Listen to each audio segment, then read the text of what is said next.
Praise the Lord. கர்த்தருடைய பரிசுத்த நாமத்துக்கு மகிமை உண்டாவதாக. இந்த புதன்கிழமை காலையிலே உங்களை சந்திப்பதும் இந்த சந்தோஷம். இந்த நாளுடைய ஆசீர்வாதத்துக்காக ஒரு வேத பகுதி வாசிப்போம். அது உபாகமும் 7ஆம் அதிகாரம் 13ஆம் வசனம்.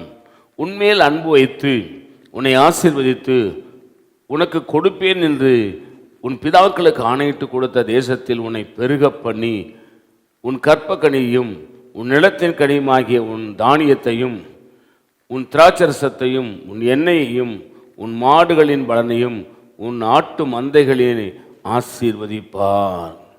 கவனிங்க, இங்கே ஆண்டவராகிய கர்த்தர் இஸ்ரவேல் மக்களுக்கு கொடுக்கிற வாக்குத்தத்தம் பாருங்க.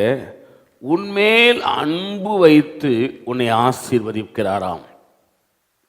இதை என்னை கேட்டுக்கொண்டிருக்கிற அருமையான தகப்பனே, தாயே, சகோதரனே, சகோதரியே, ஆண்டவராகிய இயேசுநாதர் உங்கள் மேல் அன்பு வைத்திருக்கிறார்.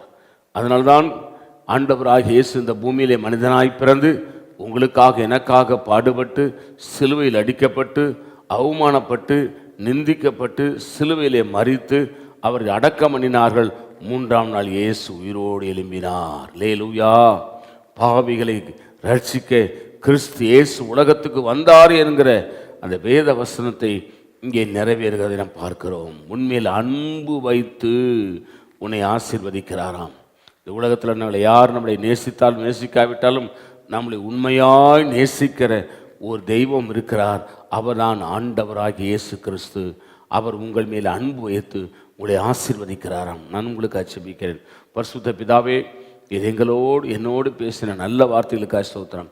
இந்த வார்த்தையின்படி ஆண்டவரே உம்முடைய பிள்ளைகளை ஆசீர்வதியும் இயேசுவின் நாமத்தில் வேண்டிக் கொள்கிறோம் பிதாவே. ஆமேன்.